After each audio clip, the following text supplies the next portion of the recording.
All right, welcome to Social Distillation, the submarine still of the internet, where we attempt to drop the bead and pour white lightning straight onto your brain. What are we talking about today, Samo? Well, I'm probably gonna make you angry on one thing real quick, and then we'll talk about we're gonna start with just people getting Sue happy and then transition that to the gym. Oh, well, that's my secret. I'm always angry. Which is part of my first rant. Sports superstitions. You made a comment while we were Mhm. texting about fantasy football and games and stuff, and superstitions to me, uh well, I mean, it's simple. I mean, it's a little way that people can kind of have feel like they have some control, and that they are a part of the team. They have an impact on their team. The fact that their quarterback played well is because they wore that shirt. Or I have a client that cannot pause a Rockets, Texans, or Astros game because he thinks pausing the game makes it bad. Because one time in his life, he was at someone's house, they paused it to do something, and the team was up by like five. It was the Astros, and then they lost the game after that. So he cannot pause the TV screen. Well, I'm curious where you're going, but here's my thoughts on sports superstition. Why are you doing it? Okay, are you doing it because uh the simple fact that you are emotionally attached and it is an expression of your emotional attachment to this thing. And the analogy I thought of when you mentioned you wanted to talk about this was professional wrestling. All right. Whether you're watching on TV or if you go to a live event and you're booing the bad guy and shaking your fist at him or cheering the good guy and getting all excited when Hulk Hogan starts stomping his foot. Okay, but at some level, this is scripted entertainment. Okay. But you're reacting like it's a real sporting match because that's part of the fun. That's part of the game. Are you in on the joke or are you, as they say in the business, a mark? Well, it was just like a regular movie. You know that Iron Man's going to win, but you're still waiting for that moment of how it's going to be done, and you want it to You, be dramatic and heroic. you And have the the same suspension thing, of disbelief and you let yeah. yourself be pulled into the moment. So I gave I opened on purpose with the very generous, nice explanation for superstitions, and for most people they kind of fall into that category. They kind of get into that boat because, oh, I wore this shirt, they won. Oh, I wore that shirt again, they won again. And you just kind of feel like you're part of the team and you're contributing now because you did the special thing. Here's the downside of it: it's extremely narcissistic. Hmm. I wore this shirt so the team won. So the universe says, so every player on that field, every fan in the stands, every other fan watching on TV, every advertiser that puts money into it, everybody involved with that game was dependent on you. You did it. It was me. I wore that shirt. I won the game for us. That's so selfish. It's unreal. And it's very, very, very narcissistic. And because we have an inherent negativity bias, it's also a road to depression. It is a version of a road to depression.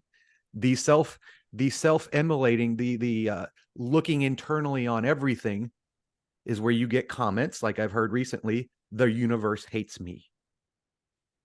And if the universe hates you, why live? Yes, I say that I'm joking.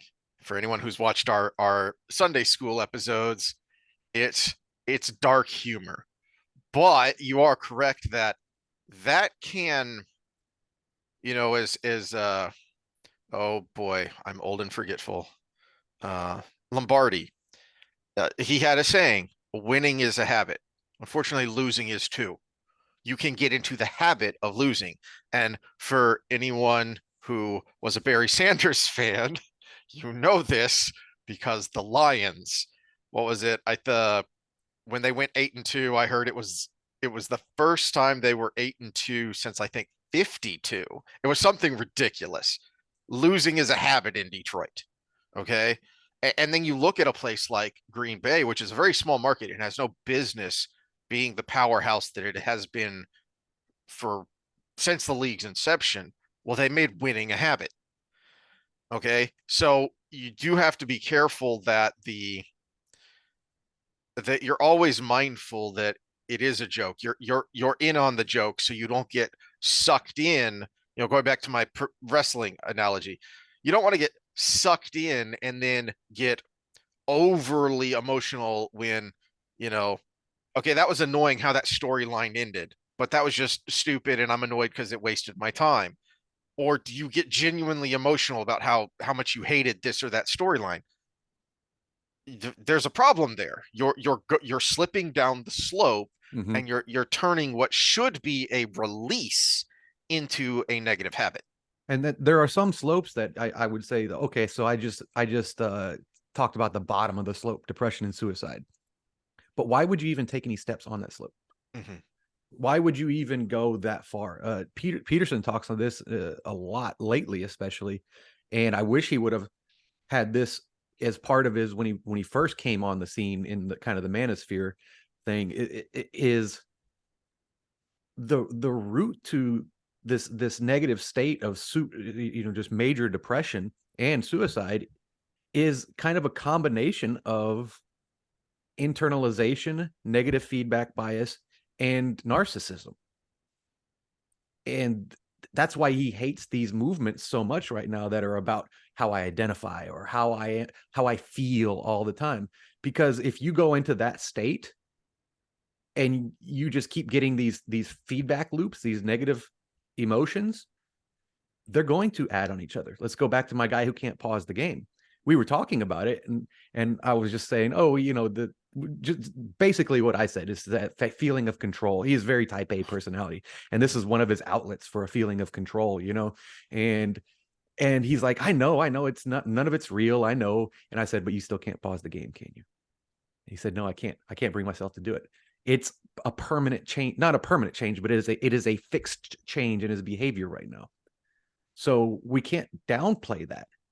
Mhm. Okay, yeah, oh, I can't pause a game, it's not going to really affect my life, but is that going to creep into something else?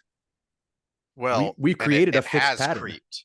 Yeah. I would say it has creeped because I think there is a parallel here to our increasing partisanship and how dangerous that has become because um, we have we have let something that should have been an outlet. So sticking with the sports analogy, all right, when when you riot because your team won or lost, when you have a serious rivalry and you have massive fights break out at that game, that is dangerous partisanship that has been created because too many people started going down this negative slope, and it ultimately led them to have these outbursts. It was the inevitable result of this negativity, of this narcissism, of this over attachment to something that ultimately should not rule your life. It can be something important. Sports can be important to people as an outlet, as an escape. Politics can be and are important because politics ultimately leads to policy, which we all have to live by. That being said, is it worth the level of animus that we now see? Where you have polls going, there was numerous polls during the height of the pandemic and the lockdowns of, if you don't ascribe to what I feel is the policy here, you should have serious criminal consequences. You should be forcibly kept at home. Your kids should be taken from you because you're a danger to your kids.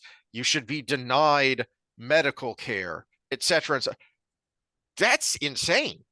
Well, it's not insane when you're talking about a policy that's like, oh, you should not kill somebody. Okay, you killed somebody, now you got to go to jail. You shouldn't steal. Okay, you stole from somebody. Now you've got to pay the price. You shouldn't diddle little girls. Yeah, you should pay the price. But you believe in a flat tax versus a progressive tax? Probably not something you should be jailing over. Maybe you should just Mhm. be debating this topic and the pros and cons of both. Yeah. Yeah.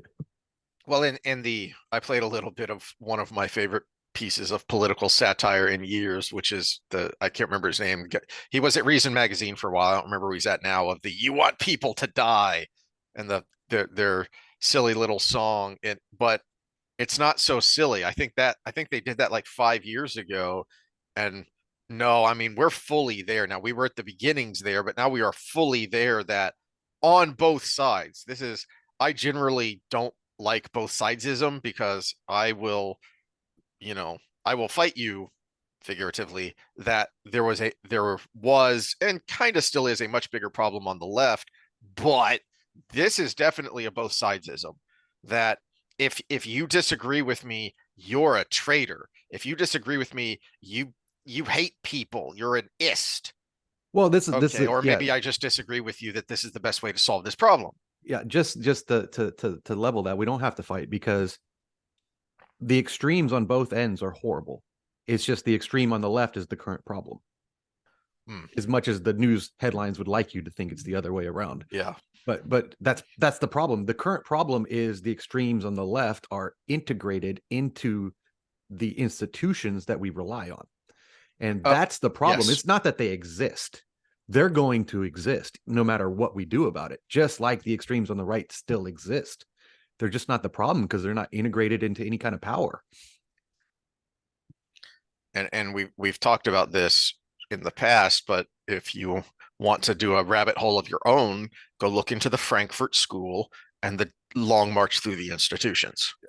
Well, let's go ahead and uh, put a pin in that because that might be relevant with one of the gym headlines that I Oh no, I have. think it's absolutely relevant. Yeah, that was the other thought I had is politics, but this also affects gender relations and relationships Mm-hmm. because this this narcissistic infection has run rampant, especially in younger people. And that's why it's so depressing when I'm down there and we're listening to, your people that talk a lot about relationships. And I'm sitting here going, ye gads, I'm glad I got married young and have stayed married and don't have to deal with this because this is awful. Well, and it's for me, it's kind of it's a little more difficult than that because the people who benefit from this are people like me, are people like Jared. Mm. The people who can pick up a number when they walk into the bar almost every time. Those are the people that benefit from all of this because the women are still getting their outlet. They're just taking it out on the beta males and the incels, but they're still Well, getting their outlet, and then they're getting more pissed off when that outlet becomes something temporary. to an extent they are benefiting, but because there are examples where that'll bite you in the hiney, like I forget his name, the Dodgers pitcher who was a Cy Young winner and is now pitching in Japan because he got me too'd when there was plenty of evidence that this was a honey trap. Mm-hmm. Well, yeah, she said it was a honey trap. Yeah, he had the text messages to show this was a setup. Yeah. Well, yeah, there are the extreme examples of that, but on the norm, I mean, a lot of times they don't even know the name of the guy that's benefiting from it. So Yeah. it's Well, but where that extreme example ties in is it's still part of this narcissistic infection because I would submit that someone like that when when you when you have no regard for your victim or for the person you're interacting with, when you have no regard for their feelings, you have no empathy, you have no sympathy, you know you that used to be, oh well, that person's a literal sociopath. Well, no, because if you have become convinced that that person deserves it, mhm. then you're justified in having no regard for what happens to them. Okay, we might have to skip to the gym stuff and do the lawsuit stuff afterwards because of the way the conversation's going. But let's go ahead and throw out the outliers of the literal, I mean, in air quotes, gold digger. Okay, so you got the psychopathic male. That's basically the pickup artist guy. The I'm not going to go as far as the rapist. That's a category of its own. But the guy who's in it to win it and will do anything and doesn't care who gets hurt. That's one extreme. Then you got the other extreme, which is the gold digger female. Because remember, it's sex for versus resources as the mating strategy, right? Mhm. And those are the extreme ends for a reason, because those are the people that will get what they want no matter what. So let's throw those outliers out and then get kind of on the other ends of the bell curve, not quite in the middle, but the normal people that are pushed in a certain direction by the culture. The psychopaths are in their direction. They're not pushed there. But now we reward victim mentality. So how many normal women were pushed towards that tail by culture, and how many normal men were pushed towards the other tail? And that other tail for the men, I think, is actually going to be a bigger hump, because I'm going to include the unsuccessful men there because they're still having the same feelings. The Yes. the less successful females, they're actually kind of still getting some benefit of that system. There's really not a category of female in this, and this, like you said, this could be a whole different rabbit hole. Yes, there are the women that are lonely, but there's also it's a less large chunk than inside of the men, and that's because of a man will take home a 4 if it's been a slow night. Yeah. But a woman will go home and she's got some if she needs it. So it's she's not going to go down to a 4 and risk that emotional attachment to something she doesn't like. Where a man will do it because it's beer goggles. Mm-hmm. But back to the point, how big is the shift? And I think what we would see, let's get our little whiteboard here. I think if what you would ideally have, did it come up? It's working on it. Okay. What you would ideally have is There we go. something. Oh, crap. Erase. Got it. Oh, they changed everything and it's trying to tell me. Trash. Clear drawings. Okay. What you would ideally have is something like this. And let's change color. What you probably most likely have, because of the difference between male and female dating strategies, is something that skews a little bit like that if females are on the left. But what I think we're probably creating, let's be bitter and use black. What we're probably creating is something that looks like that, where you get this spot in the middle where we should be as our happy place is actually the least likely thing to happen. Yes, and why that matters is, again, referring back to Peterson, something he talks about, and I don't think I've heard him make this connection, and it just kind of popped into my head of he talks about the Pareto distribution. Mm-hmm. And so the idea that, the rich get richer. Well, and that isn't for those that just aren't familiar, Pareto distribution in general means that 20% of the people carry 80% of the resources. And you can put men, or you can put CEOs, or you could put, whatever in there and then change resource. So if it's income, then income is the resource, then 20% of working people make 80% the of popular the girl income. in high school gets all the attention from the boys. Mm-hmm. That's a resource, right? So that's a person, or the clique of popular girls, and they have 80% of the boys, crushing after them. That's a resource. So it's not just when we're talking about, money resources. Mm-hmm. This can be seen in numerous areas. Well, okay, and there's a problem with that. That is a fact, but we have to be cognizant of that, because that will create problems, that will create resentments, that can lead to explosions. The reason bell curves are important and useful is because what is that representing is the most good outcomes for the most people. Mm-hmm. That yes, on the tails there are going to be problems, but most of the time for the most people, you're going to have a good, to better outcome. And getting that to work together is important. And when you have something as important as a relationship, and you're skewing things drastically to the tails, then to me, that's something worse than a Pareto distribution animus. You're going to create something even worse. Well, and it kind of has since birth control and then the sexual revolution, uh, the it became more of a Pareto distribution when we're talking about sex as a resource. We're not talking about marriage. Okay, sex as a resource became more of a Pareto distribution. But since dating apps, it's an extreme Pareto distribution because women are selecting out like 90% of the men from the beginning, and then they don't say hi to the to 5% of the 10 they didn't select out but from the beginning.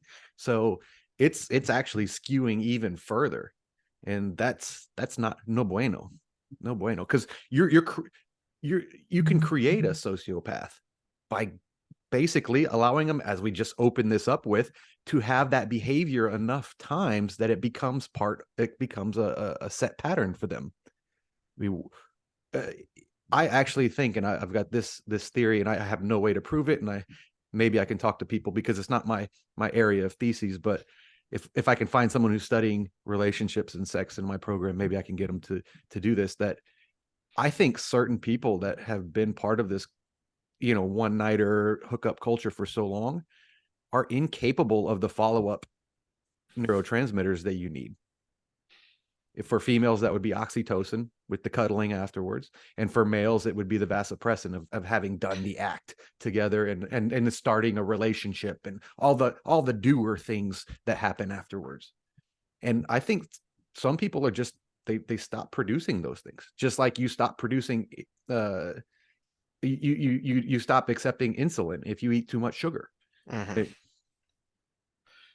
Well, I think there's definitely something to that, and I'm drawing a blank on his name, but there was I believe it was a psychologist who did studies on brain scans while watching porn.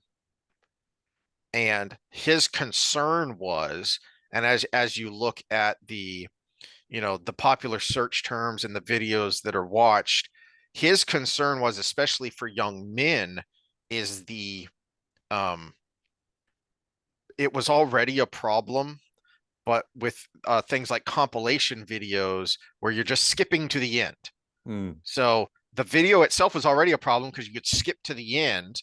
Well, now you're watching that over and over again, and looking at the change in the brain as that is happening.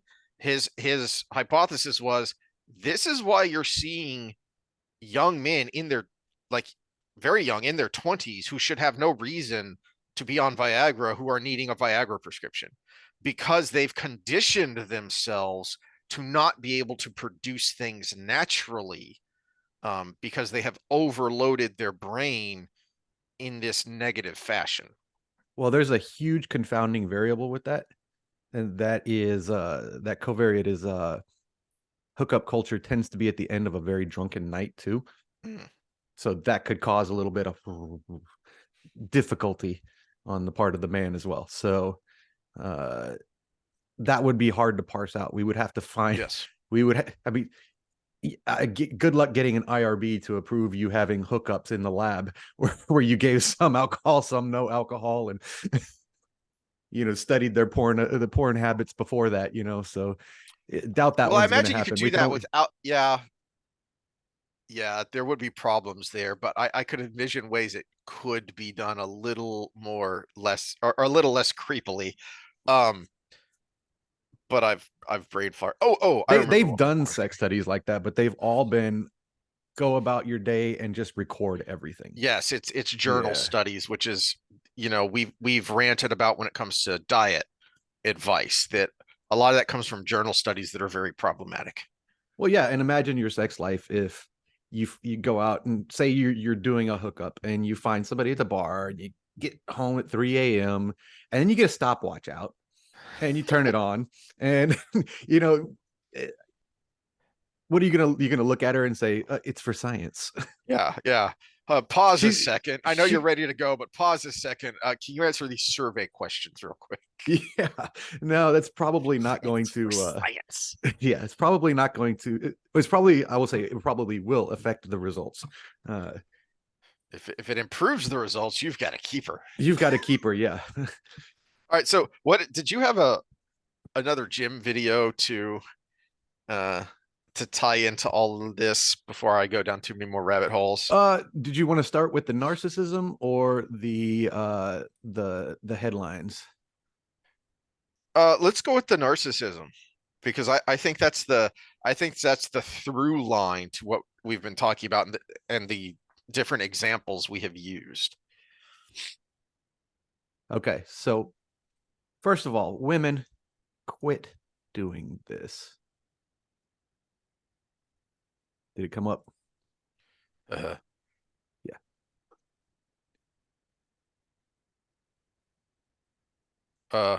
okay. By the way, did you notice I'm filming this way? You don't own the fucking gym. No. Oh, geez. Um, yeah, that is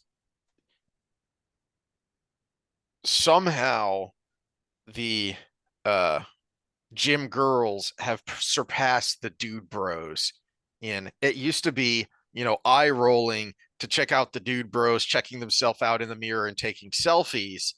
And now, the girls have said, hold my Chardonnay and made it worse with the filming. In part because of what we've talked about. Okay, now what have we got here? Yeah, well, and then so this one's the end of one of the other videos, but it really is a fast cut. But does anybody remember this next one here? Oh shoot, wrong one, wrong one. Dang it, that was going to be the punchline at the end. Son of a gun. Here we go. This is the right one.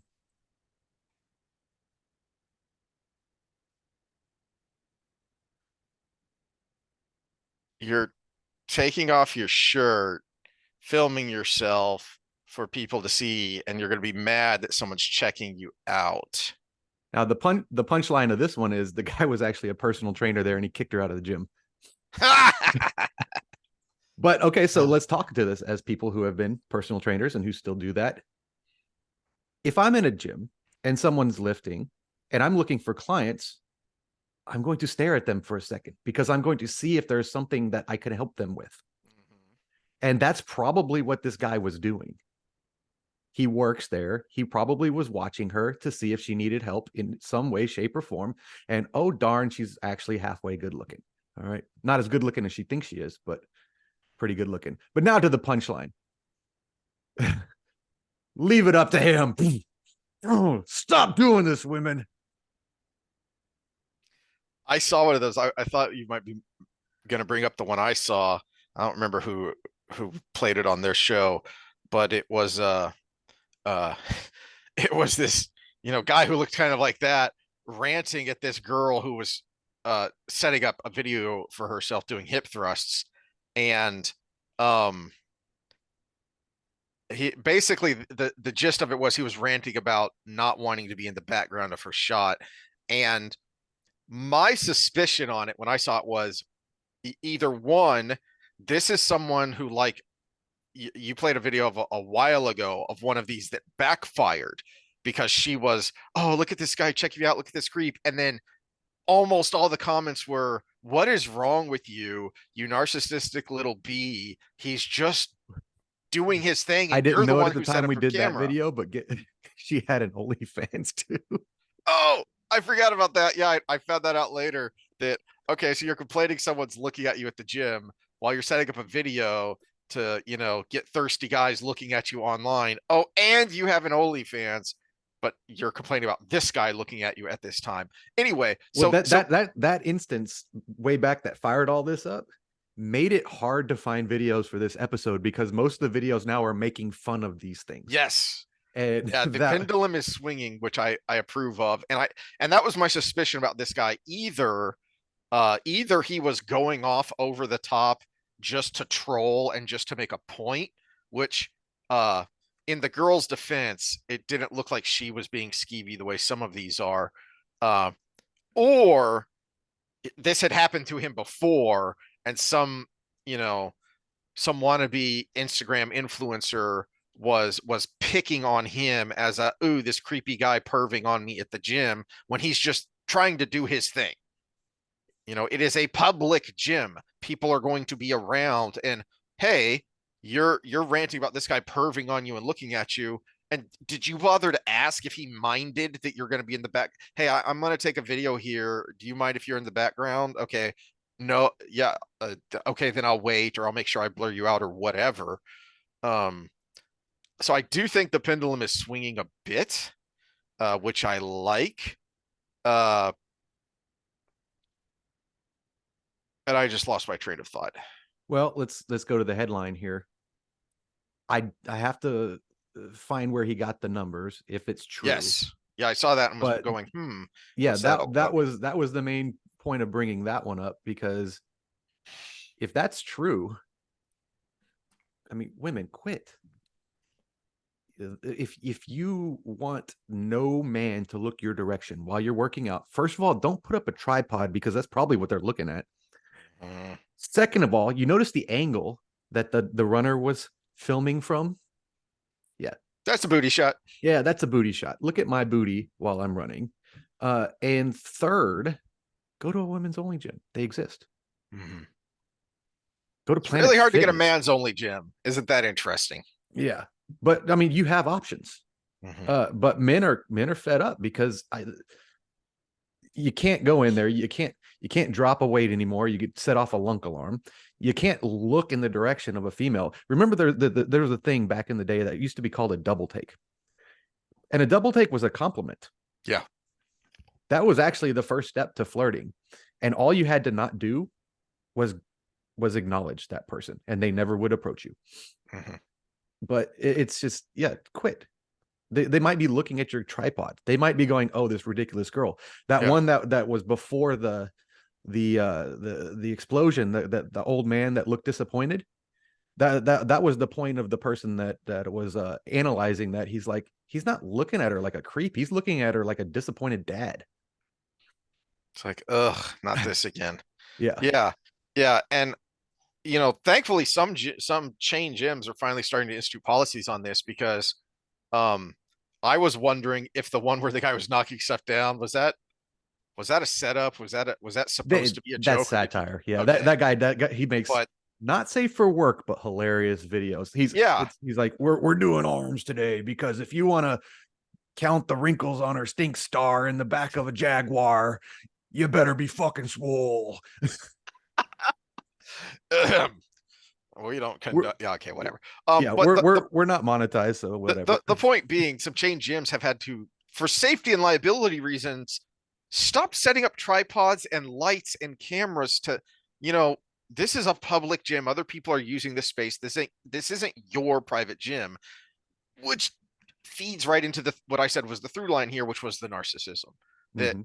this is my space. I'm doing my thing, but you're in public, honey.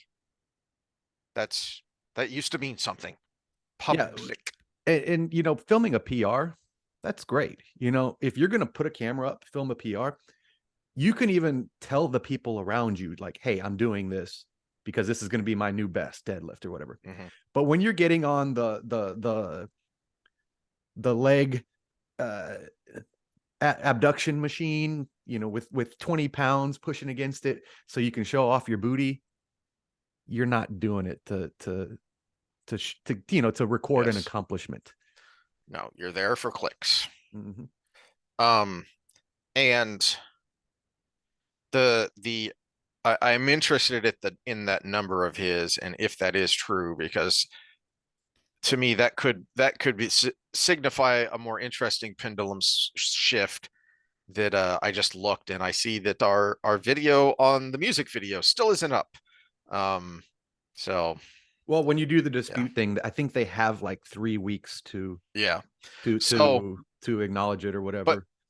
but that song, and especially looking at how many views it's getting, is a reaction, a counter reaction to one of the things that caused this problem in the first place, which was the idea of toxic masculinity, which the way it was used was just masculinity. And no, masculinity isn't a dirty word. In fact, it's important that you, as a young man trying to learn how to be a man, that you see what masculinity is so that you can emulate it, so that you can perpetuate these positive benefits to society as a whole, but for you, more particularly you, and then your family, your children. Now I'm trying to remember where I saw it. There's someone, it was the here's what masculinity actually is.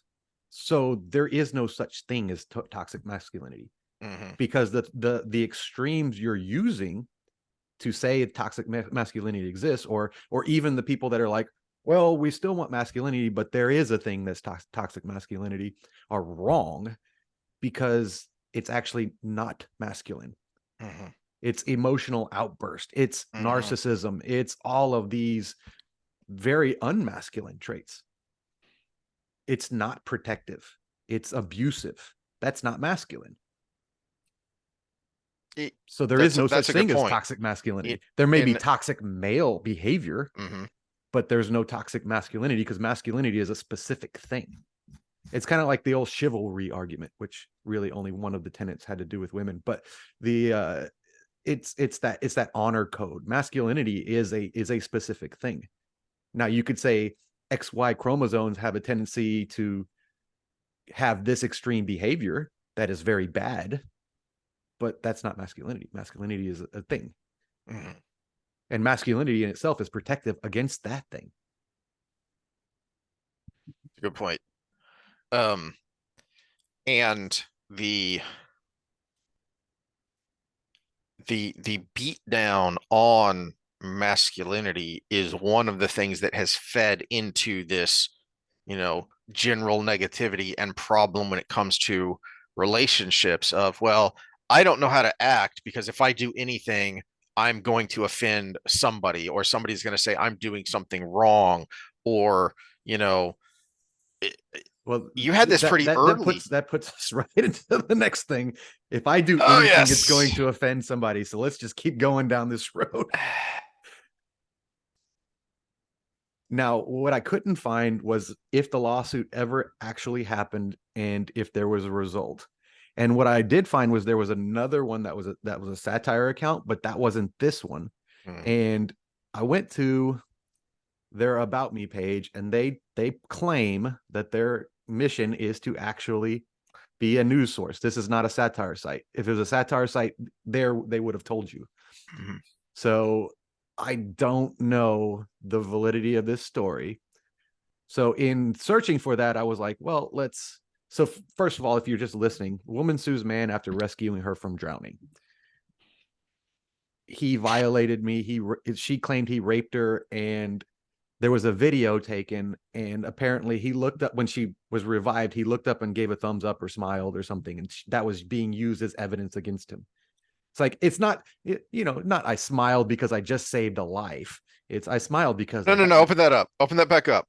Okay. Because there was a quote there that I really wish this was a parody site, because I could have died peacefully, but now I am living a nightmare. The hell kind of attitude is what kind of warped brain must you have, first of all, to think that somebody performed CPR on me, so that was sexual assault, and I'm suing him, to even farther on. I mean, what you were talking about earlier about the bottom of that slope is depression and perhaps even death. Well, here you are. She would rather have died than have someone perform CPR on, well, presumably have a man perform CPR on her. Presumably she would have been okay if a woman had saved her life. What the hell is wrong with you? Who broke you so bad that you would think that? Yikes. So then we get this one. Look at the subheadline. Good job, California. This changes a lot, because, well, and this for sure, this is ABC News, so we know for sure this ain't no parody. Yeah. No good deed goes unpunished. Holy crap. It's not just the male-female relationship. It's just people being stupid in general. So what happened is this woman was in an accident with her friend, and she thought the car was going to catch on fire or explode or something. So she pulled the friend out, and apparently in doing so, it's possible that she was responsible for her friend being paralyzed. Because realistically, in an accident, you want them to be still as long as possible till the Mhm. rescuers get there. Mhm. But you also don't want them to burn alive in a car. Yes. So she made the choice of move the unconscious friend instead It, of. anyone who has ever been given an actual course by someone trained in these matters on basic first aid, that is one of the first things you learn is you do not want to move someone unless there is an environmental threat to that person. Then you have to, because potentially paralyzing someone is better than letting them burn or drown or whatever to death. So apparently, the rule, according to these judges, is only if you're providing medical care do you have any legal immunity. If you What just the take a hell? if you just take a rescue action, that's not. But riddle me this: if I'm saving you from burning alive, I'm going to call that medical care Yeah. because you would be dead. Yeah. Yeah. Well, but it to me there's a technocracy here that's terrifying that ties in to um the New York City subway Good Samaritan who Mm. fired a warning shot, fired a shot into the ceiling to scare off a mugger and has now been arrested. No, no, you're not allowed to do that unless you are an official of the state. Then you can draw your gun and kill the guy and you're fine. You unless you are, because the way I read that, kind of my worst case scenario of mind is it's more than just those administering medical care. Um, I read into that as EMS is no, no, unless you're official EMS, you don't have legal immunity, which means whatever is happening, just stand back and let the state take care of it. And if that means someone dies, that means someone dies. That's just feeding into this idea of um something terrible has happened and we have the video of it. Okay, well, why do we have the video of it? Because people were filming rather than doing anything about the terrible thing. Well, so this brings us back to this one. What's the verdict here? She's suing him for sexual assault while he was administering medical care. He was performing You know, CPR. And her mental damages are because of her being violated, but he was performing medical care. That, are we going to rule in favor of him because of this statute? Who knows? Then there's this one. Queens woman sues. Oh, gosh, dong, advertisement. Queens woman sues city and cops, accusing them of ruining her life by making her suicide bid public. uh, She's going for $7 million because she can't get. She says she can't get a job now because that the headlines or whatever had her name and everything in it. 39 potential employees have turned me down. I have a degree and I'm selling cell phones. I should be doing this. First of all, this is my program that I'm in, and she got an associate's degree. And to do what she wants to do, you need a master's degree. So that might be part of the problem.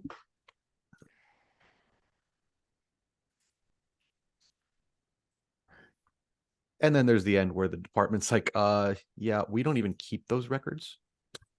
So it's not on us, it's on whoever reported it.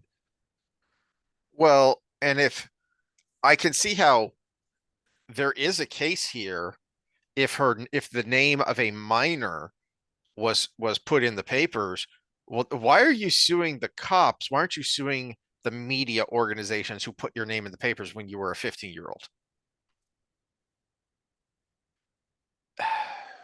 Okay. But wait, it gets worse. Oh, good. Now, not only is it not safe to rescue somebody, it's not safe to be rescued. Uh, Am I blocking us? Here we go. no. What? Rescuers suing women they saved from fiery crash.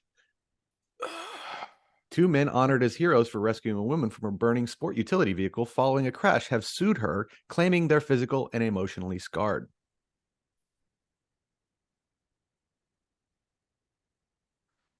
What the hell is wrong with us? Okay, so reading through this, yes, it sucks for them because they have sustained, one of them can't even walk up the stairs because his lungs are so burned from the inside from getting in the car to pull her out and everything. That sucks. But there's another remedy for this other than suing the person you rescued. It's called GoFundMe. Yeah, Hero permanently damaged while rescuing woman. Funds yeah, needed. yeah. There was an alternative remedy to this one. You can't sue the victim because you jumped in. You made a conscious decision to be Hmm. heroic, and I will celebrate you for that. But I will not stand by and celebrate you trying to collect on it. Now it's no longer a heroic decision. Now it's a money grab. Yeah, so you can't even be the victim anymore.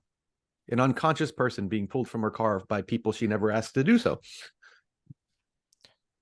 Ugh. This is the kind of stuff that makes me think, that feeds into my negativity of we're doomed, and now it's we deserve to be doomed. Let it all burn. I don't think we deserve to be doomed because you would be including all the good people in that. Yeah, yeah. Um, that last one broke me. I don't even know what to say to that. And I was going to start with that one and go in the reverse order, but then when we went to the females and Hmm. the But toxic masculinity but and the everything. rescuers, I mean, the reason that gets me is because I don't ever recall seeing anything like that, and it's just so absurd.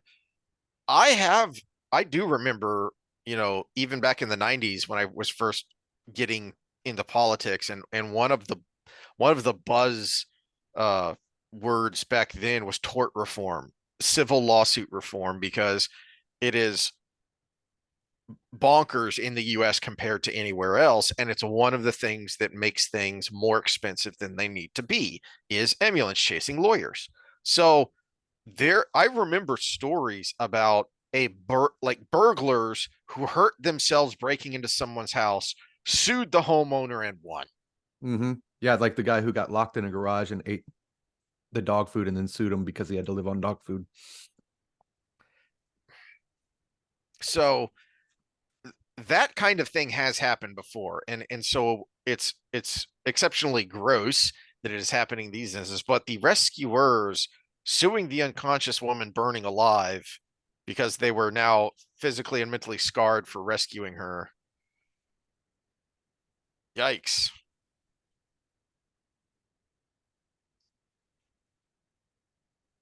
I did break your brain. You're just kind of like, yeah. And I found all of those while trying to search for the verdict on the other one, the drowning one. And I was actually I wanted to bring in like NBC, ABC, and those kind of sources too. So we at least had some credible stuff to talk about. So, but if anybody knows the verdicts of those other ones, let us know because that the drowning one was 2013, and no the suicide one was 2013. I can't remember when the drowning one was, but yeah, I mean you can't you all it will take, and you can go back to the hot coffee is hot verdict, right?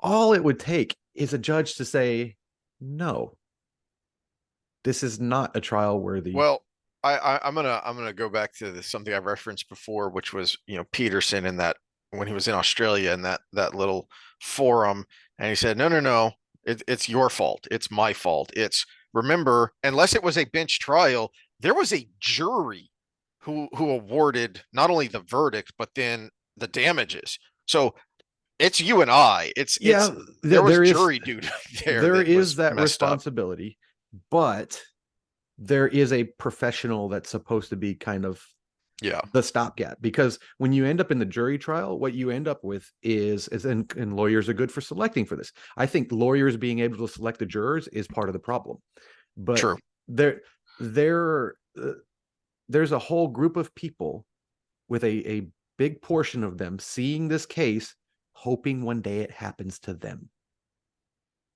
That's yes. Yes. This person just made $5 million because I don't know the exact number. I'm just throwing a number out there Yeah. for spilling coffee in her lap, right? The follow-up suit, there was another one where the pickle was too hot, so it burned their lip. It's like, okay, you want cold hamburgers? You maybe blow on it first or look for steam. How about that? Maybe there's your responsibility. But the people who are on the jury are normal people. And there's that thought of, well, if something like this ever happens to me, Then I've I'd won the like, lottery. I would Yeah. like to be I mean, people walk in front of cars to be able to sue the driver. This is something that exists. It's not me just being Yes. hyperbolic here. There are Yeah. people that have never worked a day in their life because they have lawsuits, and they go and slip in Walmart on purpose just so they can have another couple $1,000s here and there. I know these people. Yeah, sure. Yeah. Which only makes it harder when someone is legitimately harmed. That, well, now you're stuck in this quagmire that has been created by all this nonsense. Well, Ugh. I actually modified my waivers for the gym and my personal training. It in the original waiver I got the template from, it said even in negligence you can't sue. And I took that out because if I'm negligent, you should be able to sue me. Yeah. But you better damn well prove I'm negligent. Yeah. Yeah, that's an affirmative accusation. So that's okay.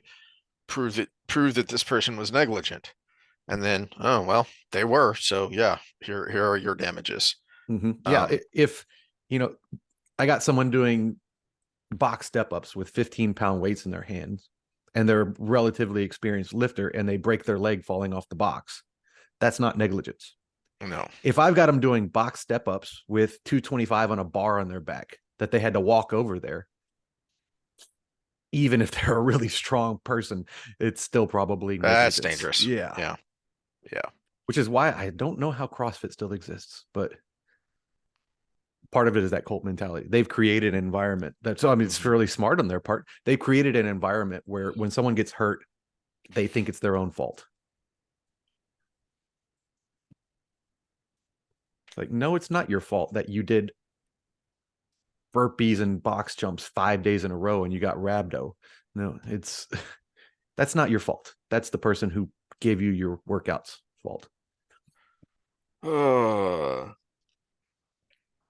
well, I had more thoughts on where we started actually with gender relations. I'm just trying to think of how to circle back to that after you broke my brain. So let's pause for a second. Let me get a refill and see if Okay. I can't get my brain working again. Okay, I don't know that I've got a segue or that my brain is working any better, but it Well, did occur to me. I don't think we need a segue Yeah. because we can just go right into it. What we just talked about with the drowning victim and the creep videos and everything is it has a lot of roots, and one of those roots is what we started which was the narcissism and the Yes. internal thoughts. But there's so many layers to this onion, and the conflict between men and women is this is where you wanted to go. The conflict between men and women is growing greater. Without that, we don't have that drowning victim doing her thing. Like you said, what sort of dark place was this woman in for so long that this was the result of that? That because a sober man touched her mouth while she was unconscious for whatever reason was a bad thing, right? And I sent you a picture of something I wrote on the board a while ago because I was just having random thoughts while working out and I didn't want to lose it. It was, we confuse sexual conflict with a power struggle. Mm, And I think this is the first time we've gotten to talk about that, even though we were planning on talking about it when I sent it to you. yeah. Uh, but yeah, we confuse sexual conflict with a power struggle. But when it becomes between men and women, that's not the case. There's a big, I threw up bus before I got back on here because there's a big disconnect in the cross-sex mind reading there. There is no power struggle between men and women. The patriarchy and matriarchy have been intertwined since the beginning of time. And when it, like, just like we were talking about, where it shows sometimes dependent on the time, or the culture, we definitely got a patriarchy in, Middle Eastern cultures, right? But Western culture, is it a Not allowed to say that. patriarchy? Yeah, in Western culture, is it a patriarchy or a matriarchy? It kind of shifts back and forth a little bit. And realistically, it's probably more a matriarchy at this point. But the conflict doesn't exist like we think it does, but there is intrasex conflict. Hmm. And females think that what other females do to them is what men are thinking. Mm. And men think what other men do to them or what females are thinking. That ties into what we've talked about a lot on Fridays, which is why Jordan writes so well, but why now he's problematic is because you see that is the cause of a lot of the conflict, a lot of things we rant about taking, for instance, the way the girls, the main female characters look at Matt, for instance. He's such a terrible person, or Rand, that the way Egwene thinks so negatively of him, and a lot of that is because of projection, that they don't understand, they can't or won't understand where those males are coming from a masculine perspective, of why are they saying and doing the things they do. Oh, well, it somehow negatively affected me, therefore it must have been from a negative place, or I didn't like it, therefore it must be from a negative place, because they're projecting. Mm-hmm. And here's the sad thing. And this is the thought that just popped in my head. Uh, and it's based on what we talked about when I was separating out the psychopaths on either side. The just the I don't know what you call the guy version of the gold digger. I don't know, just the man whore, right? The man whore and the gold digger. If we got rid of this intersexual conflict for a greater degree, the opposite sex would be protecting each other from those two extremes. Mm-hmm. Because women know women and they can protect the man from the gold digger. Men know men and they can protect the woman from the man whore. That's a good point. Yeah. um That's what brothers are for. Women, if you don't have that's brothers, a good point. go find some male best friends. Hmm. um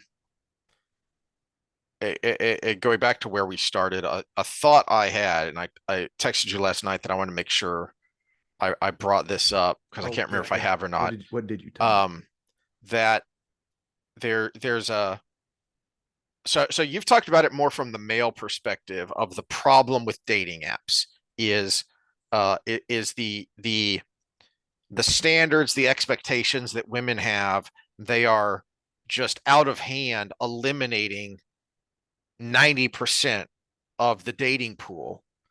Okay, which is going to make it harder and harder to actually find someone. And from the male perspective, if you actually do match with someone, well, he's the only one being matched with, or he's 1 out of 10, which means he has the pick of the litter. He can do whatever he wants. Why is he going to stick around? He doesn't have to. He can get what he wants because of the way this works.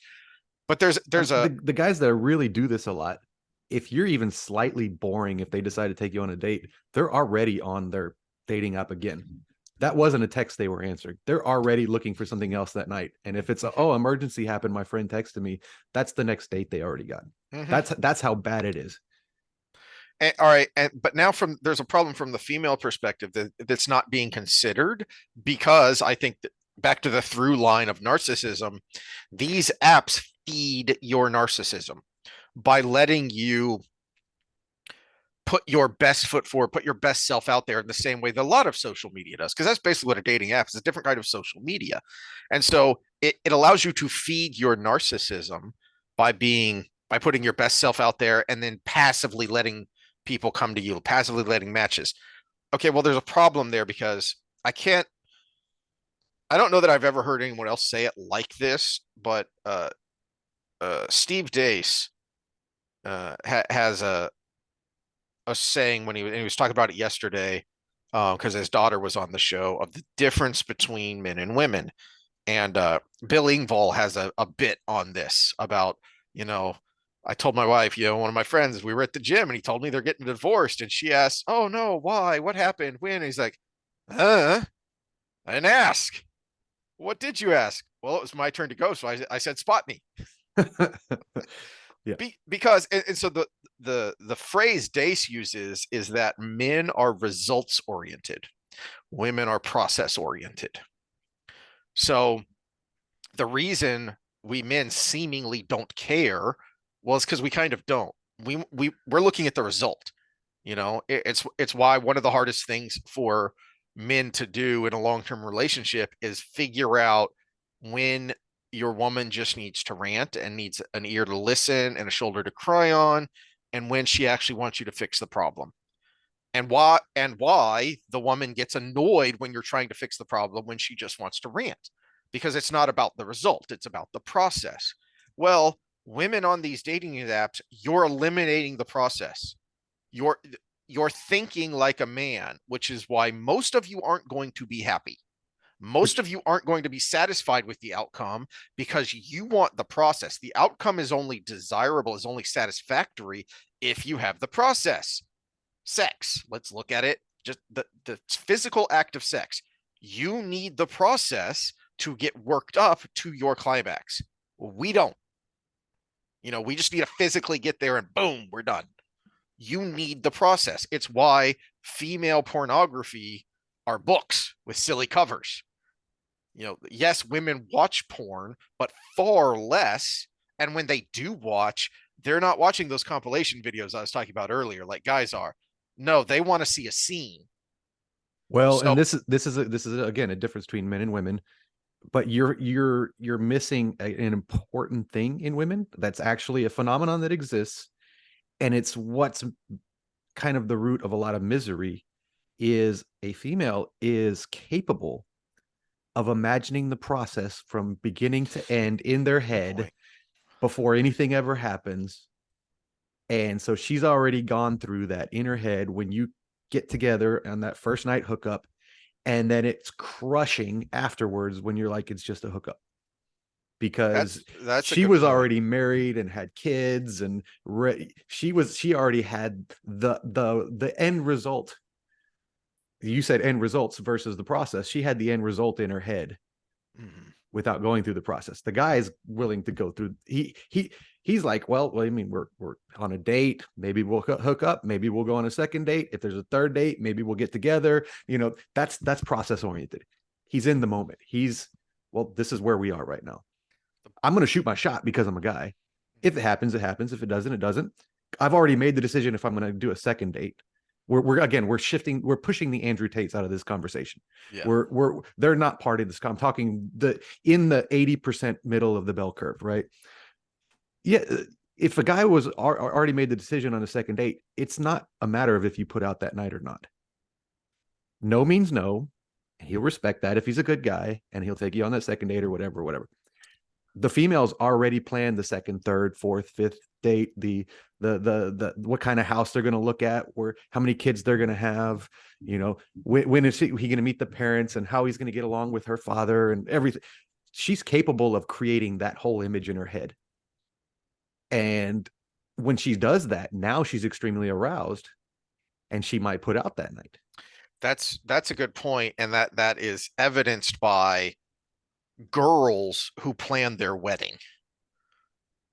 With who? Mr. Right, when I finally meet him. They've already planned out the perfect wedding. And it also makes me wonder, a random thought, not random, but thought that popped into my head when you brought that up is this why so many women get stuck in I can change him? Because they're going through the processes of changing him in their head that may or may not reflect reality. Well, I've got a personal example that's a very extreme version of this, but it's a great example of this. So out with friends, wingmanning, talking up everybody. She liked my personality. I kind of got the vibe that she was really, really, really getting into me. And I said, I'm married. Da, da, da, da, da. You would have thought by her reaction to that, just all we've done is talked within a group of people, not even alone in a Mm-hmm. corner or anything. All we did is talk.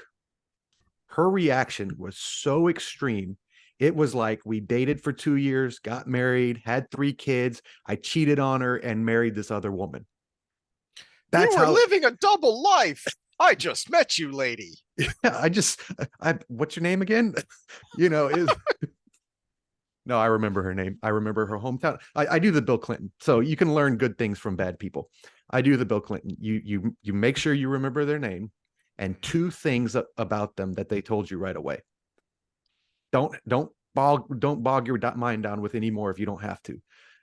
And then bring up one of those two things later or every once in a while. And all this is, I mean, it's a mental trick, but makes people feel special.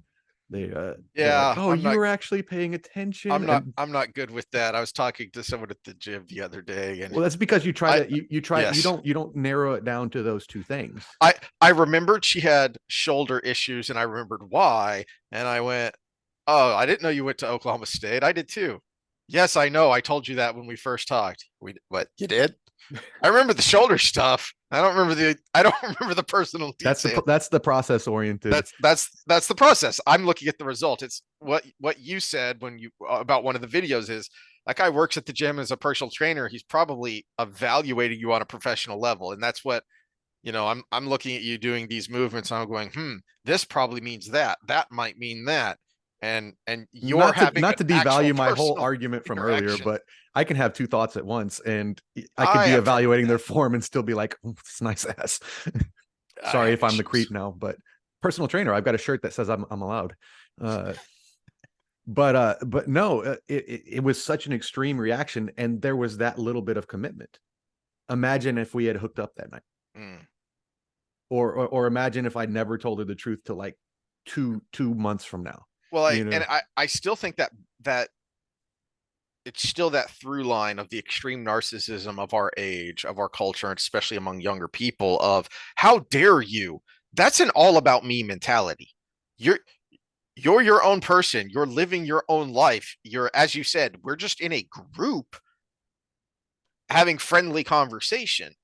And yet you are should have known that you're leading me on. You should have known that it's all about me. Okay, it's not all about you, honey. The world is still spinning. And, and this is where that cross-ex mind reading comes in, because I tried to cut it off as soon as possible. As soon as I got the vibe she was starting to feel that way, because I understand she's capable of that in her mind. mm, I was too late. I read it too yeah, late. I threw an interception on that one, but I was a little too late. But at the same time, I understood that, and that better then than later, right? right. And she needs to understand that as a dude, I'm in the moment, and the moment was I'm just talking to you.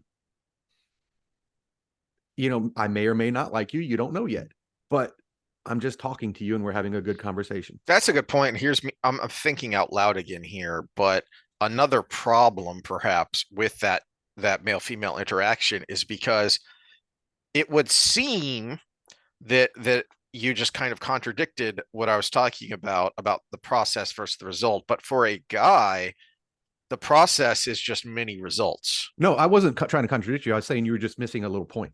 No, but Yeah, I'm just thinking out because loud of when you brought up the climax, I was going to yes. say the female's capable of the climax because she's already imagined the whole process. But so for a guy, let's stick with sex giggity as the example is the ultimate result is the climax, is getting to sex and having a climax.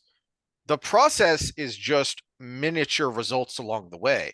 That's why we have bases. That's a guy thing of having this idea of reaching first base, second base, woohoo, home run, because those are it is seemingly a process, but that's not exactly how guys think about it. See, for a girl, it is a process. It says, ooh, how do you get to first base? How do you get to second base? What happens there? And for a guy, it's just get to base. I made this, and you brought up the bases. I made the baseball analogy the other day because as a perpetual wingman who does well for myself physically as far as being in shape and everything and getting better as a talker. I bat 1,000 but get stranded on second every time.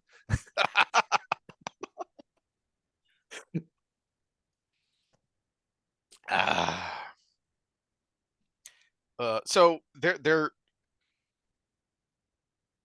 is a problem there, and I don't know how to fix it except I know. Okay, on so the personal and small group level is you need to understand this about yourself, and you need to see this in your circle of friends, because that was my thought of how do we go back to where we started after the awfulness of the big thing of these awful court cases. Well, that's the macro of the bottom of the slope. But on the micro level, to your point about the jurors, that is someone thinking, ooh, I want this to happen to me, or if this happens to me, I want that payday. That is also a very narcissistic thought of, rather than this is the right thing to do, no, it's all about you, it's all about me, and I want the option for this. Well, you don't have to get bogged down in the big picture of, well, we can never change this because society has gone to hell. Well, okay, no, not all at once, but how do you eat an elephant one bite at a time? You can change yourself and then help change the group around you. Of, no, hold on, that's not what's happening here. That's it. To your example, if you're one of the girls in that group, a friend of her, and see her lose her mind you know because this guy I was just talking to, oh, it turns out he's married. You were just talking, honey. Calm down. You need to reel it in, because this isn't healthy. Yeah. Now, I think there are some solutions, and I think we've talked about how birth control changes everything, and that's for men and women. So we always talk about the women, the hookup culture started, and we always talk about that part. But it's also one of the reasons, and I think this is actually a good. We might go a whole episode on something like this, because it's a good way to look at. I think we should switch it on the welfare and birth control aspect on it's what's wrong with why we have so many single mothers. Everybody takes the argument it's welfare for her, so she has no incentive to keep the man around. Well, one of the evolutionary reasons the man stick around is because they want to make sure that the kid lives long enough to, be Mm-hmm. to be to be successful, right? On the man side, if the kid's going to be taken care of no matter what, where's the incentive? We've taken the incentive away from the man. Yeah. The woman wants the guy to stick around, whether they're getting welfare or not. It's the man who's at fault here. And that biological reason to stick around is no longer there when the government takes care of it. So it's the same problem, different way of looking at it. But back to we have to understand, and let's get back to the dating world. Because birth control exists, women have to understand, I can have sex without having a child. That mental stop has been removed, just like I talked about with the man, of the mental stop of leaving. That mental stop has been removed by technology. But you also have internal drives that say, I'm going to feel horrible and be miserable if I'm just part of hookup culture. Mm. So you have to know both of those things. And men, you have to understand that, yes, you can have sex with them without them having a child and you having a shotgun wedding anymore. But also that their emotional stability is going to be wrecked if it's a one-off. Right? They don't do it the same as you. So what's the compromise here is, realistically, instead of saying you have sex like the old make money like your dad, sex like your brother for females, no, you can understand that you can do this without having a child and it's not as risky, but you can also set a standard that makes it more than just a hookup. So how many dates?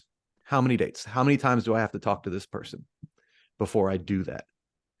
That protects you from what happened that night where she was emotionally wrecked, because she probably had already made the decision she was going to have sex that night. That's probably what was in her mind. And so if you set a standard for yourself, whatever that is, we'll just pull a number out of the air that I think is probably a good number: 3 dates. This person's got to take me out 3 times, and then I'll consider it. And the man, you have to set, because you're the opposite. You're trying to get sex without giving resources, right? So you have to set a standard. I'm only going to do this many dates before I give up on this. There you go. And if both sides understand that that's the strategy, yeah, you may have a mismatch on how many, but that's a mismatch you want to figure out before you get together, right? Mm-hmm. I mean, that's it's a skeleton solution, but it's at least a road to the right direction. An outline is better than nothing. You got An to start outline is better somewhere. than nothing. And Yeah. realistically, you can play with it. You can set it at 3 dates and say, you know what, that's not long enough for me to feel like a guy's committed to me. So now it's 5. Mhm. Or that leaves open, gosh, I'm really attracted to this guy and I actually don't care.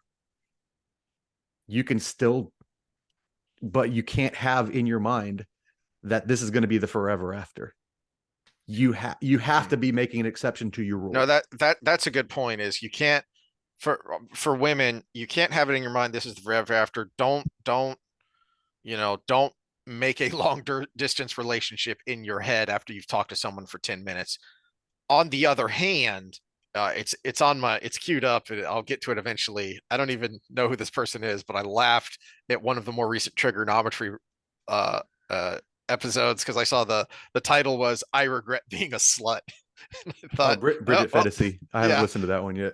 yeah. That I think I've seen her on other places before talking about how basically the sexual revolution was a disaster for women. So on the one hand, yeah, don't do that. But on the other hand, as she's kind of people like her are talking about is you're not the odds are again back to the bell curve for most women most of the time, you are not going to be happy if you approach sex like a man. And that is in a lot of ways what the sexual revolution and certain waves of feminism preached is that women should approach sex like a man and will be just as happy. No, you won't. For most of you, most of the time, no, you won't. Mm-hmm. And so Well, you also need to have those two thoughts in your head when you are approaching a potential relationship. so, but also just the understanding is important. And I think she might be going too far to the extreme, and we can't go too far to the extreme. Because I haven't seen her in an interview lately, but I've seen her posts. Uh, but and she fights with Evolovia a lot on Twitter. So if you want some good banter back and forth, Is she the Candace chatting with Candace. Yeah, okay, I was about to ask if Candace that's what that Horbots. Yeah. was. Yeah. Evolovia is her stage name when she does porn. But uh that so let's go with porn. On an analogy for this is being addicted to porn and using it as your outlet is going to be a road to depression, right? But every once in a while, if you just really having that moment where you're just like, you know what, I got to get, if I'm not going to think straight unless I pull one out, well, it's a useful tool at that point. Well, if you're out in the dating world and you're looking for, you're forever after, you probably want to avoid that. But if you've gotten to a point where you've been so long, you're falling for everything, maybe you should let it go every once in a while because we have technology for that. Yeah. We're living in a world where we're not getting married at 14 anymore. That's part of the problem. And then on the flip side of it, the part I'm more interested in, what we've had discussions about, is we live so freaking long after we have kids. So we've got these two big giant areas in our life where we're still subject to the raw physiological processes that we call romance, right? That we call eroticism, where we're not in the moment of reproduction. Hmm. So we've got to account for those some way, shape, or form. Either we go back to the old days and we start getting married as soon as we're in that area, or we figure out a strategy that works for us that's not going to take us down that addiction route, but isn't going to deprive us so much that we're going to Yeah. just make a horrible decision or be Well, depressed because of deprivation. and it's going to be a lot more difficult than just saying it. As another example, we just had Thanksgiving. And so that's the exact same thing, but in a different arena of what you were just talking about with porn.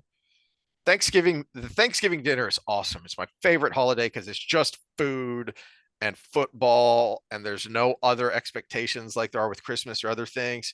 I love Thanksgiving. Do not treat every day like Thanksgiving. Yes. Thanksgiving dinner is fine. We're fitness people. We have talked diet and workout stuff. I'm not going to tell you to count your carbs on Thanksgiving. It's Thanksgiving, for crying out loud.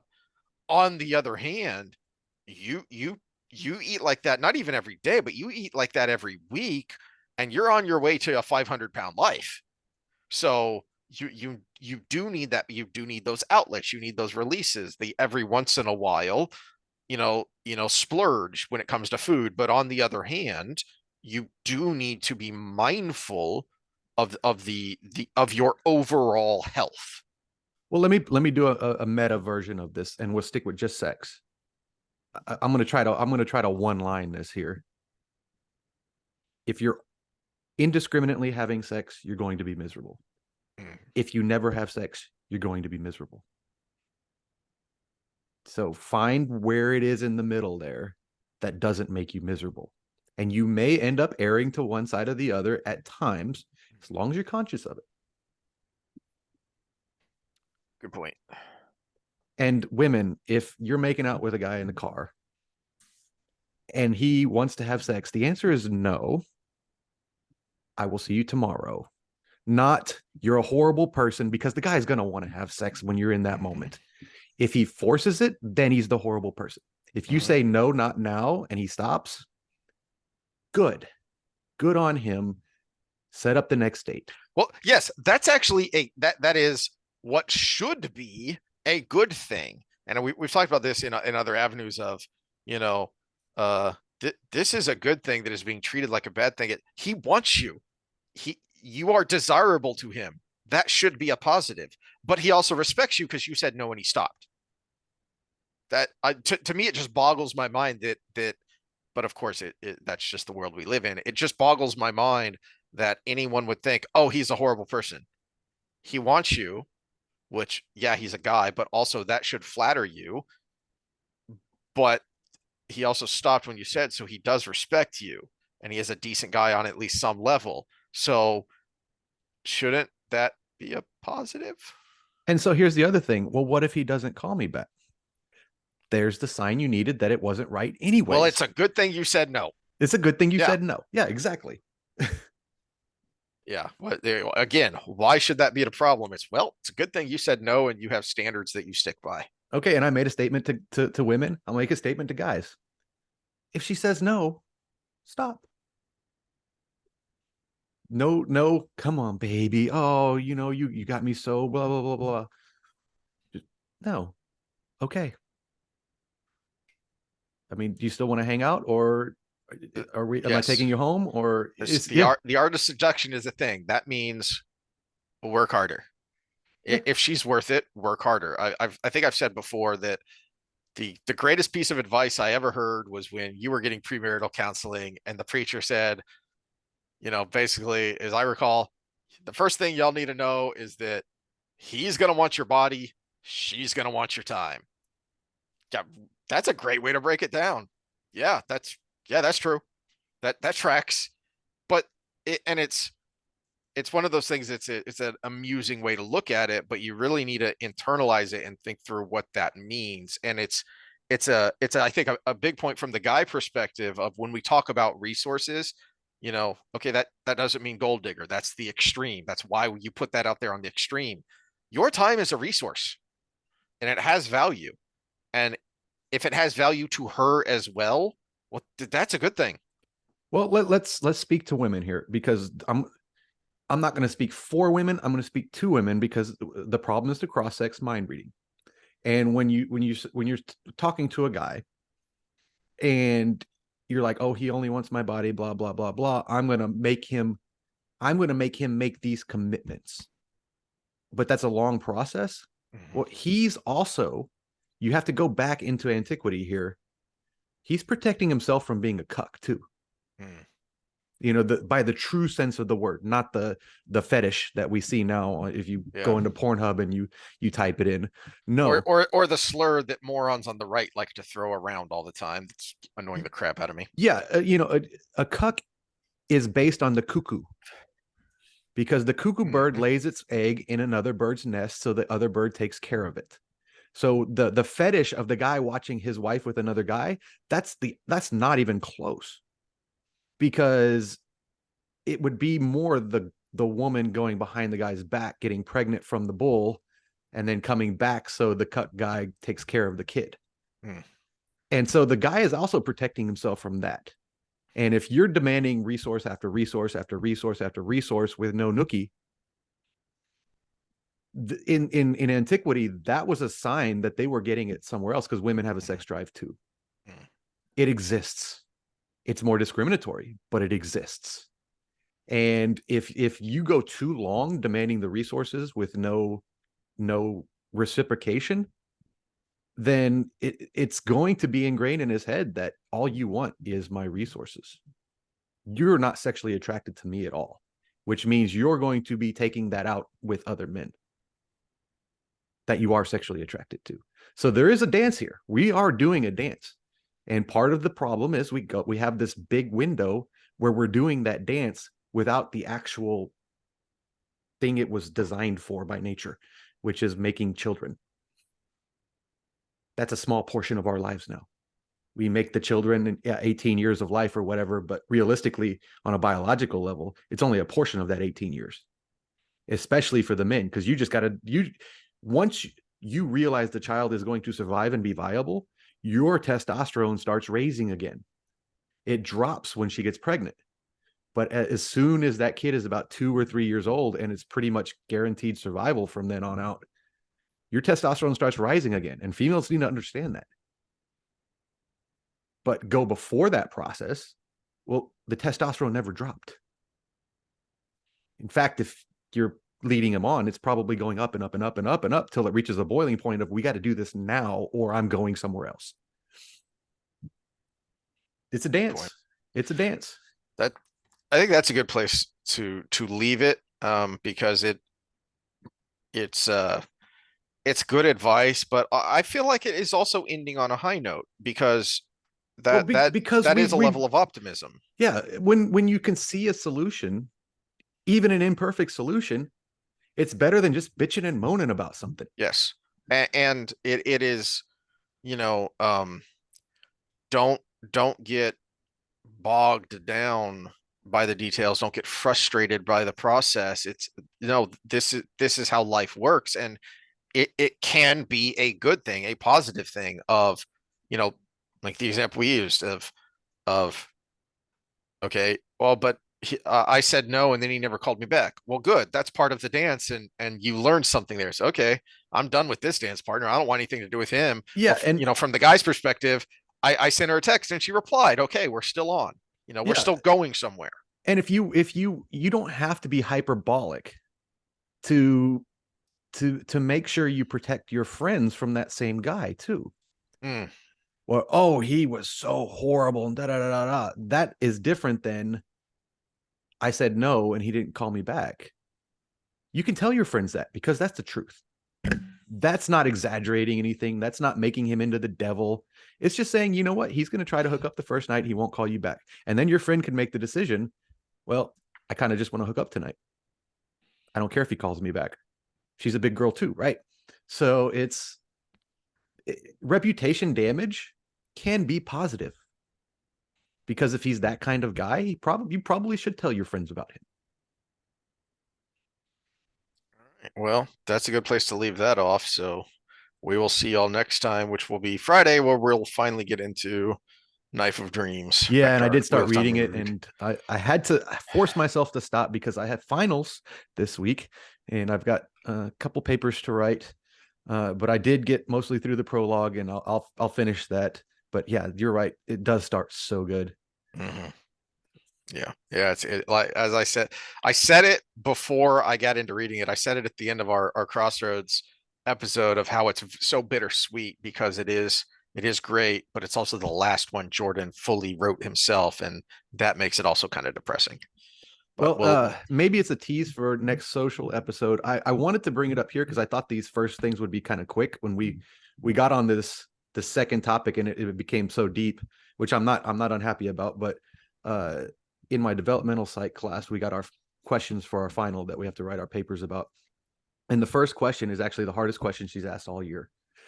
Of the 10 psychological theories we studied, which is going to be the one you're most likely to use, or you're going to use the most in your career? Or do you think you'll use the most in your career? And I have zero answer for that, because that's not how my brain works.